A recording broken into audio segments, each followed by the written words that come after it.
Sebelum kita membahas lebih lanjut mengenai perbedaan dari SPKN dan SPAP, mari kita membahas terlebih dahulu definisi dari SPKN dan SPAP.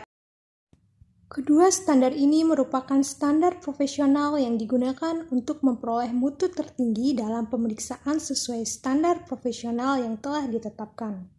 SPKN harus digunakan bersama-sama dengan SPAP yang telah ditetapkan oleh IA. Perbedaan SPKN dan SPAP ini terbagi menjadi dua. Yang pertama ada berdasarkan dasarnya dan yang kedua berdasarkan isinya. Untuk yang pertama ini saya akan menjelaskan perbedaan SPKN dan SPAP berdasarkan dasar. Yang pertama, perbedaan berdasarkan tujuannya. Tujuan dari SPKN sendiri yaitu untuk mengelola keuangan negara secara tertib, ekonomis, efisien, transparan, dan bertanggung jawab dengan memperhatikan rasa keadilan dan kepatutan sesuai dengan ketentuan peraturan perundang-undangan yang berlaku. Kemudian, menyusun dan menyelenggarakan pengendalian internal yang efektif guna menjamin 1.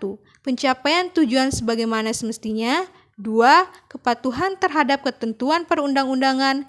3. Keselamatan atau keamanan kekayaan yang dikelola. 4. Perolehan dan pemeliharaan data atau informasi yang handal dan pengukuran data atau informasi secara wajar. Sedangkan SPAP sendiri bertujuan untuk menetapkan standar dengan memberikan bimbingan pada tanggung jawab auditor dalam membuat laporan audit laporan keuangan, sehubungan dengan going concern dalam pembuatan laporan keuangan, termasuk pernyataan manajemen dalam penilaian entitas kemampuan untuk melanjutkan sebagai going concern. Kemudian perbedaan yang kedua yaitu berdasarkan objek. Standar SPKN sendiri digunakan sebagai standar untuk memeriksa laporan keuangan pemerintah yang terdiri dari laporan realisasi anggaran, laporan perubahan saldo anggaran lebih, neraca, laporan operasional, laporan arus kas, laporan perubahan ekuitas, dan catatan atas laporan keuangan. Sedangkan SPAP sendiri digunakan untuk memeriksa laporan keuangan pihak swasta yang terdiri dari laporan posisi keuangan, laporan laba rugi, laporan perubahan ekuitas, laporan arus kas, dan catatan atas laporan keuangan. Perbedaan dasar yang ketiga yaitu berdasarkan subjek. Subjek dari SPKN sendiri yaitu BPK atau auditor pemerintah. Sedangkan untuk SPAP sendiri yaitu akuntan publik. Yang keempat, perbedaan dasarnya yaitu berdasarkan tanggung jawab auditor. SPKN bertanggung jawab untuk membantu manajemen dan para pengguna laporan hasil lainnya untuk memahami tanggung jawab pemeriksa terhadap standar pemeriksa. Sedangkan untuk SPAP sendiri mempertimbangkan kejadian dan kondisi yang berkaitan dengan going concern yang berkaitan dengan asumsi saat melakukan prosedur penilaian risiko.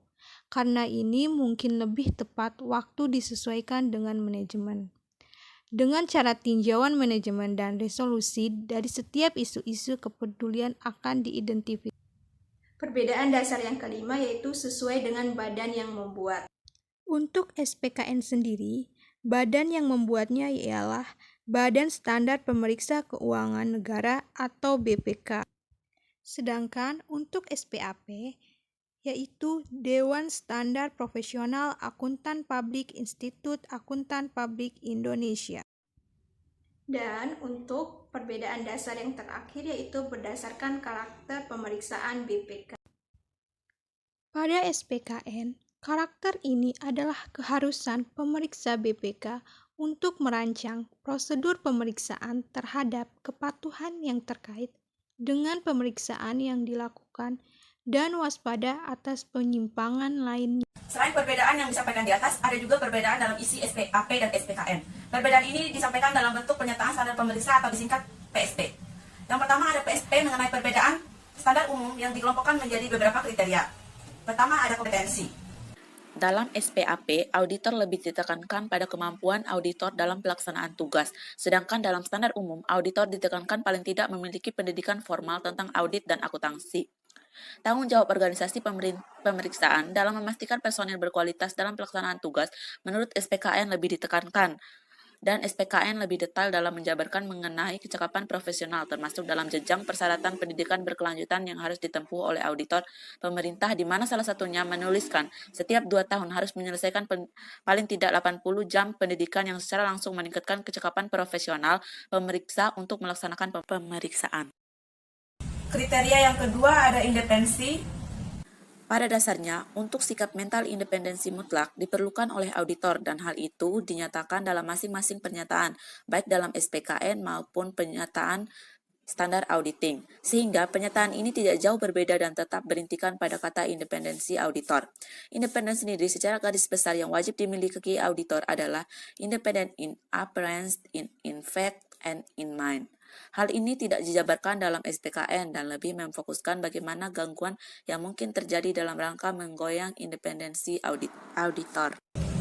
Kriteria yang ketiga ada kemahiran profesional.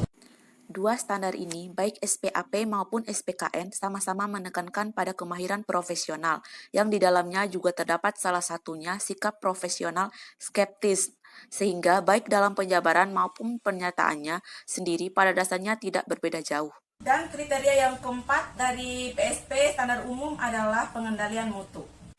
Dalam SPAP, standar pengendalian mutu diatur tersendiri dalam pernyataan standar pengendalian mutu yang dilengkapi dengan interpretasi pernyataan standar pengendalian mutu.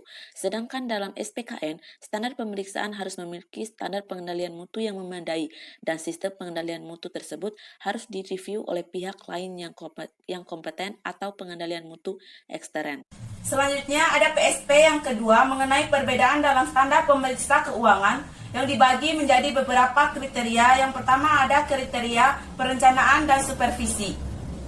Di sini tidak ada perbedaan karena baik SPAP maupun SPKN pekerjaannya harus direncanakan dengan sebaik-baiknya dan jika digunakan tenaga asisten harus disupervisi dengan semestinya. Baiklah, untuk perbedaan kriteria keempatnya ada pernyataan penyajian sesuai PABU. Untuk perbedaan ketiga ini, pada kriteria pertama ada pernyataan penyajian sesuai PABU, yang mana pada perbedaan PSAP-nya ada laporan audit harus menyatakan apakah laporan keuangan disajikan sesuai dengan prinsip akuntansi yang berlaku umum di Indonesia atau prinsip akuntansi yang lainnya yang berlaku secara komprehensif. Sedangkan untuk SPKN-nya, yang mana laporan audit harus menyatakan apakah laporan keuangan disajikan sesuai dengan prinsip akuntansi yang berlaku umum di Indonesia atau prinsip akuntansi yang lain yang berlaku secara komprehensif. Pada kriteria kedua ini ada pengungkapan inkonsistensi penerapan PABU. SPAP-nya, laporan auditor harus menunjukkan jika ada ketidakkonsistenan penerapan prinsip akuntansi dalam penyusunan laporan keuangan periode berjalan dibandingkan dengan penerapan prinsip akuntansi tersebut. Untuk SPKN-nya, laporan auditor harus menunjukkan jika ada ketidakkonsistenan penerapan prinsip akuntansi dalam penyusunan laporan keuangan periode berjalan dibandingkan dengan penerapan prinsip akuntansi tersebut. Kriteria selanjutnya ada pengungkapan kecukupan informasi. Pengungkapan informatif dalam laporan keuangan harus dipandang memadai, kecuali dinyatakan lain dalam laporan audit. SPKN-nya, pengungkapan informatif dalam laporan keuangan harus dipandang memadai, kecuali dinyatakan lain dalam laporan audit. Selanjutnya ada opini. Laporan auditor harus memuat suatu pernyataan pendapat mengenai laporan keuangan secara keseluruhan atau suatu asersi bahwa pernyataan demikian tidak dapat diberikan. SPKN-nya, laporan audit harus memuat suatu pernyataan pendapat mengenai laporan keuangan secara keseluruhan atau asersi bahwa pernyataan demikian tidak dapat diberikan. Selanjutnya ada pernyataan sesuai dengan standar pemeriksaan. Pada SPKN-nya, yaitu laporan hasil pemeriksaan harus menyatakan bahwa pemeriksaan dilakukan sesuai dengan standar pemeriksaan. Selanjutnya ada laporan kepatuhan. Hasil pemeriksaan atas laporan keuangan harus mengungkapkan bahwa pemeriksa telah melakukan pengajian atas kepatuhan terhadap ketentuan peraturan perundang-undangan. Ada laporan pengendalian intern. Atas pengendalian intern harus mengungkapkan kelemahan dalam pengendalian intern atas pelaporan keuangan yang dianggap sebagai kondisi yang dapat dilaporkan. Kriteria selanjutnya ada tanggapan terperiksa. Laporan hasil pemeriksaan yang memuat adanya kelemahan dalam pengendalian intern, kecurangan, penyimpangan dari ketentuan peraturan perundang-undangan, dan ketidakpatuhan. Ada informasi rahasia. Informasi rahasia yang dilarang oleh ketentuan peraturan perundang-undangan atau diungkapkan kepada umum tidak diungkapkan dalam laporan hasil pemeriksaan. Kriteria selanjutnya ada distribusi laporan. Hasil pemeriksaan diserahkan kepada laporan perwakilan entitas yang diperiksa, pihak yang mempunyai kewenangan untuk mengatur entitas yang diperiksa. Yang pertama ada perencanaan. Kerjaan harus direncanakan secara memadai. Ada supervisi. Staf harus disupervisi dengan baik. Ketiga ada bukti pemeriksaan. Bukti yang cukup, kompeten, dan relevan harus diperoleh untuk menjadi dasar yang memadai bagi temuan dan rekomendasi pemeriksa. Keempat, PSP 6 yaitu standar pelaksana pemeriksa dengan tujuan tertentu. Kriteria yang pertama perencanaan. SPAP, IAI, dan SPKN BPK itu sama. Pekerja harus direncanakan sebaik-baiknya dan jika digunakan asisten harus disupervisi dengan seharusnya. Kriteria yang kedua bukti pemeriksaan. SPAP, IAI, dan SPKN BPK sama. Bukti yang cukup harus diperoleh untuk memberikan dasar rasional bagi simpulan yang dinyatakan dalam laporan. Kriteria yang ketiga, komunikasi pemeriksaan. Selama dalam tahap perencanaan pemeriksaan, pemeriksa harus mengomunikasikan kepada entitas yang diperiksa dan atau pihak yang meminta pemeriksaan tersebut mengenai hal-hal yang berkaitan dengan sifat, saat, lingkup, pengujian, dan pelaporan, dan tingkat keyakinan yang diharapkan serta kemungkinan adanya pembatasan atas laporan hasil pemeriksaan yang dikaitkan dengan tingkat keyakinan untuk mengurangi risiko salah interpretasi atas laporan hasil pemeriksaan. Kriteria selanjutnya, pertimbangan pemeriksaan sebelumnya. Pemeriksa harus memperoleh informasi dari entitas yang diperiksa untuk mengidentifikasi pemeriksa keuangan, pemeriksa kinerja, pemeriksaan dengan tujuan tertentu, atau studi lain yang sebelumnya telah dilaksanakan yang berkaitan dengan hal yang diperiksa. Hal ini dilakukan untuk mengidentifikasi tindak lanjut yang telah dilakukan berkaitan dengan temuan dan rekomendasi yang signifikan. 1. Dengan memahami tindak lanjut atas rekomendasi yang signifikan, pemeriksa dapat mengevaluasi hal yang diperiksa. Pemeriksa harus menggunakan pertimbangan profesionalnya dalam menentukan periode yang harus diperhitungkan, lingkup pekerjaan pemeriksa yang diperlukan untuk memahami tindak lanjut temuan signifikan yang mempengaruhi pemeriksaan, dan pengaruhnya terhadap penilaian risiko dan prosedur pemeriksaan dalam perencanaan dan pemeriksaan. Kriteria selanjutnya, pemahaman pengendalian internal. Dalam merencanakan studi pemeriksaan dengan tujuan tertentu dalam bentuk eksaminasi, pemeriksa harus memperoleh suatu pemahaman atas pengendalian internal yang berkaitan dengan hal yang diuji yang bersifat keuangan maupun non-keuangan.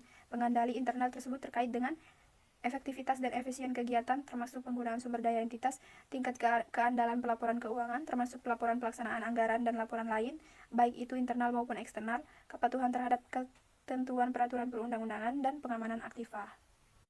Kriteria selanjutnya, deteksi ketidakpatuhan. Pemeriksa harus menggunakan pertimbangan profesionalnya dalam merencanakan pemeriksaan dengan tujuan tertentu dalam bentuk eksaminasi dengan cara 1. Memperoleh suatu pemahaman mengenai dampak yang mungkin terjadi dari kecurangan dan penyimpangan dari ketentuan peraturan perundang-undangan terhadap hal yang diperiksa, dan 2. Mengidentifikasi dan menilai risiko yang mungkin berdampak material terhadap pemeriksaan. Pemeriksa harus mendokumentasikan penilaian risiko. Apabila ditemukan faktor-faktor risiko, maka dokumentasinya harus mencakup yang pertama, faktor-faktor risiko, yang kedua, penilaian pemeriksa atas faktor-faktor risiko tersebut, baik secara sendiri-sendiri maupun keseluruhan.